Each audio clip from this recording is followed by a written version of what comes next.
दुनिया के किसी इल्म या शोबा हाय ज़िंदगी में अफराद के दो तरह के वाज़ेह गिरोह बाहर तौर मौजूद हैं। एक रिवायत परस्त और दूसरे जदीदियत के अलंबरदार, लेकिन दोनों का हर शोबे में अपना अपना एहतराम का रिश्ता कायम रहता है। अदब में एक गिरोह हमेशा पुरानी तर्ज तहरीर का अलंबरदार होता है और दूसरा रिवायत शिकन। आज से 50-60 साल कबल जब मुबारक अहमद और उसके साथियों ने नस्री नज़्म लिखने का आगाज़ किया तो गज़ल को शायरी का कमाल फ़न करार देने वाला तबका उनके खिलाफ लठ लेकर पड़ गया। तमाम मुआशरे कहानी कहने और लिखने के फ़न से अफसाना निगारी और नावल निगारी तक आए। बड़े बड़े नाम जिनके अफसाने और नावल दुनिया की हर ज़बान में तर्जुमा हुए, लेकिन जब एक सदी कबल आयरलैंड के जेम्स जॉयस ने अपने मशहूर नावल यूलाइसिस के ज़रिए एक ऐसी तर्ज तहरीर को ईजाद किया जिसमें कहानी मफकूद हो गई,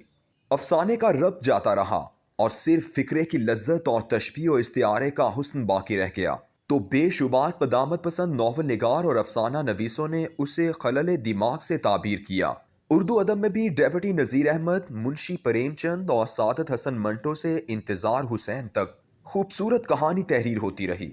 लेकिन जैसे ही डॉक्टर अनवर सज्जाद और उनके साथियों ने यूरोप में लिखे जाने वाले जदीद नावलों और अफसाना निगारों के तर्ज तहरीर को यहाँ आम किया, तो रिवायत परस्त कहानी सुनने और लिखने वाले दोनों के यहाँ मातूब ठहरे। यही आलम कदीम मुसव्वरी और पेंटिंग्स करने वाले मुसव्विरों का रहा है कि उनके चाहने वालों ने जदीद मुसव्वरी पर इतने तानो तशनी के तीर बरसाए और इतने लतीफ़े मशहूर हुए कि तहरीरी आर्ट को एक लायानी फन बनाकर रख दिया गया। बकौल ज़मीर जाफरी, मैं अनानास समझता था वो औरत निकली जैसे एतराज़ के बावजूद फ्रांस के पिकासो से लेकर हमारे मुल्क के अहमद परवेज तक किसी को भी कभी मुसव्विरों की फहरिस्त से खारिज नहीं किया गया, और ना ही अब्दुर्रहमान चुगताई और उस्ताद अल्लाह बख्श के एहतराम और उनके मानने वालों में कोई कमी आई। तिब्ब और मेडिसिन की दुनिया में भी ऐसे ही दो तरह के गिरोह मुसलसल पाए जाते हैं। एक वो जो रिवायती तरीका इलाज पसंद करते हैं और उसी पर कायम हैं। ऐसे भी हैं जो स्टीरॉयड और एंटीबायोटिक को इलाज के लिए हराम और मुज़र करार देते हैं।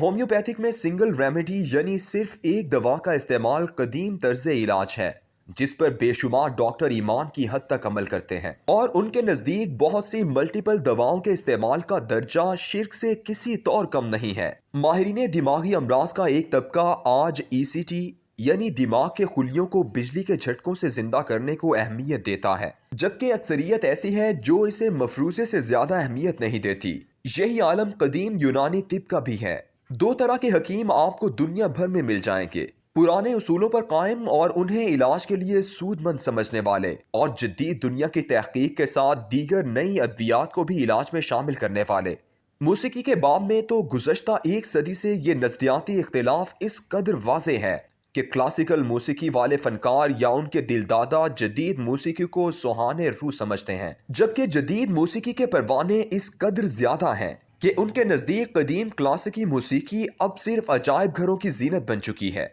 इसी तरह घर बनाने और तर्ज तामीर में जदीद सहूलियात की बजाय पुराने उसूलों कवायद के मुताबिक हवेलियाँ और महलनुमा घर तामीर करने वालों की भी कमी नहीं। ऐसे लोग जो दीवारों और दोहरी छतों से एयर कंडीशन का काम लेते हैं, जबकि जदीद दुनिया का माहिर तामीरात इसे सरमाए का ज़िया करार देता है। दुनिया के हर शोबा हाय ज़िंदगी में कदीम तसव्वुरात पर कायम और जदीद दुनिया के तर्ज ज़िंदगी को ना अपनाना एक ऐसा रवैया है जिससे कोई नफरत नहीं करता, बल्कि उसके साथ एक तरह की रूमानियत वाबस्ता की जाती है। गांव की तरह दूर दराज इलाके में कच्चे घर में जाकर रहना, खड्डी के बने हुए कपड़े पहनना, खालिस मक्खन, लस्सी और सब्जियां दालें इस्तेमाल करना,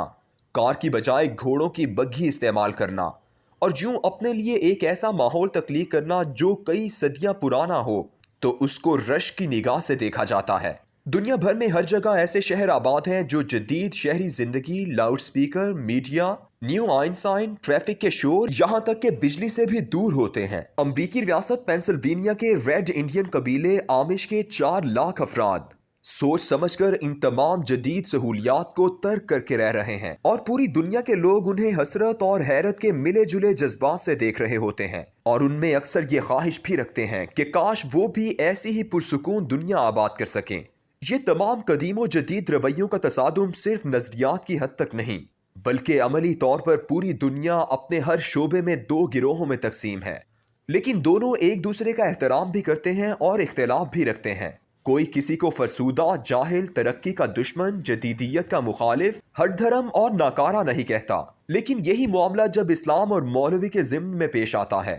تو ہر وہ مولوی یا مسلمان جو قدیم روایات، اسلاف کی روش اور سید الانبیاء صلی اللہ علیہ وآلہ وسلم اور ان کے صحابہ رضی اللہ تعالیٰ عنہما کی طرز زندگی کے عین مطابق خود کو ڈھالنا چاہتا ہے تو اسے جاہل، گنوار اور فرسودہ قرار دے دیا جاتا ہے۔ اگر آج سے 150 سال قبل چند علماء نے اپنی قدامت پرستی اور روایت سے محبت کی وجہ سے لاؤڈ سپیکر کو عام زندگی کے لیے نہیں بلکہ صرف اور صرف نماز کے لیے حرام قرار دیا تھا تو ان علماء کی یہ خطا جو خالصتاً قدیم روایت سے محبت تھی آج تک معاف نہیں کی جاتی۔ کوئی نوجوان جو سیکولرزم اور لبرلزم میں قدم رکھتا ہے تو اس کو یہ درس دیا جاتا ہے کہ یہ مولوی تو جاہل ہے،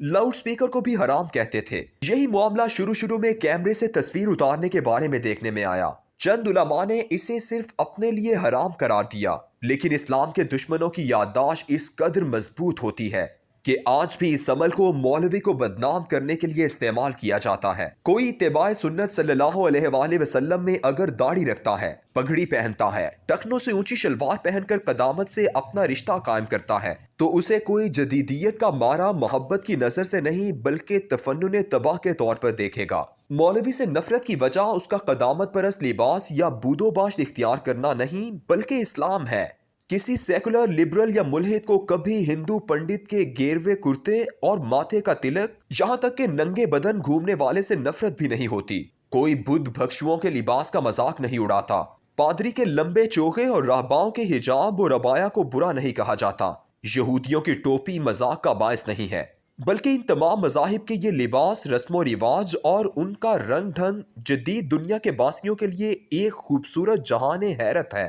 رنگا رنگ اور دل فریب منظرنامہ ہے۔ لیکن مولوی کا جبہ و دستار، امامہ و شلوار، داڑھی کی مقدار، عورتوں کا عبایا و حجاب سب کا سب ارتقاء کا دشمن ہے، تہذیب کا قاتل ہے، جدیدیت کے راستے کی رکاوٹ ہے۔ اس کی اصل وجہ سمجھنا کوئی مشکل نہیں۔ اقبال نے خوب سمجھائی تھی۔ اس نے اپنی نظم ابلیس کی مجلس شورا میں ابلیس کے منہ سے کہلوایا،